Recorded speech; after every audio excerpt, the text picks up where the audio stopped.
زبور 51 پہلی آیت سے 12ویں آیت تک۔ میر مغنی کے لیے داؤد کا مزمور۔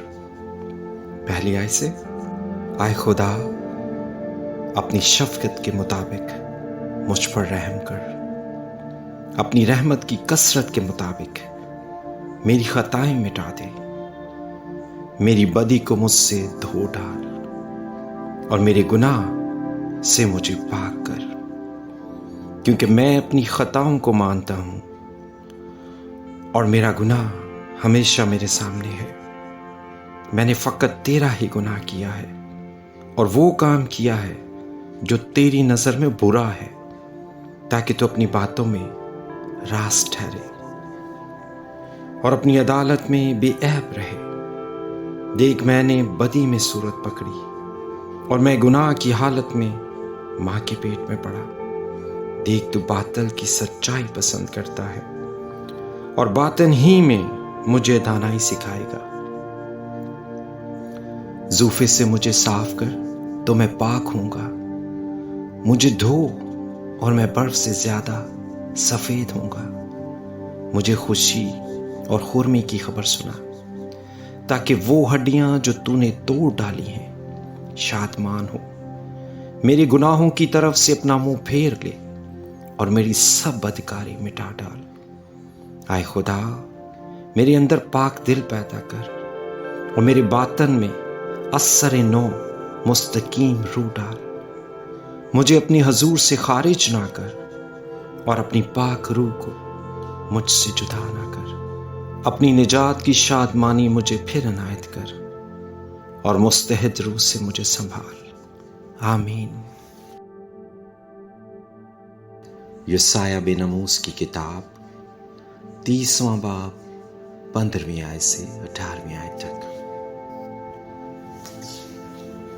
کیونکہ خداوند یہوہ اسرائیل کا قدوس یوں فرماتا ہے کہ واپس آنے اور خاموش بیٹھنے میں تمہاری سلامتی ہے، خاموشی اور توکل میں تمہاری قوت ہے، پر تم نے یہ نہ چاہا۔ تم نے کہا، نہیں، ہم تو گھوڑوں پر چڑھ کر بھاگیں گے، اس لیے تم بھاگو گے، اور کہا، ہم تیز رفتار جانوروں پر سوار ہوں گے، بس تمہارا پیچھا کرنے والے تیز رفتار ہوں گے۔ ایک کی جھڑکی سے 1000 بھاگیں گے، 5 کی جھڑکی سے تم ایسا بھاگو گے کہ تم اس علامت کی مانند جو پہاڑ کی چوٹی پر اور اس نشان کی مانند جو کوہ پر نصب کیا گیا ہو رہ جاؤ گے۔ تو بھی خداوند تم پر مہربانی کرنے کے لیے انتظار کرے گا اور تم پر رحم کرنے کے لیے بلند ہوگا، کیونکہ خداوند عادل خدا ہے۔ مبارک ہیں وہ سب جو اس کا انتظار کرتے ہیں۔ آمین۔ عبرانیوں کے نام خط 4 باب پہلی آیت سے 13ویں آیت تک۔ بس جب اس کے آرام میں داخل ہونے کا وعدہ باقی ہے تو ہمیں ڈرنا چاہیے، ایسا نہ ہو کہ تم میں سے کوئی رہا ہوا معلوم ہو، کیونکہ ہمیں بھی انہی کی طرح خوشخبری سنائی گئی، لیکن سنے ہوئے کلام نے ان کو اس لیے کچھ فائدہ نہ دیا کہ سننے والوں کے دلوں میں ایمان کے ساتھ نہ بیٹھا، اور ہم جو ایمان لائے اس آرام میں داخل ہوتے ہیں، جس طرح اس نے کہا کہ میں نے اپنے غضب میں قسم کھائی کہ یہ میرے آرام میں داخل نہ ہونے پائیں گے۔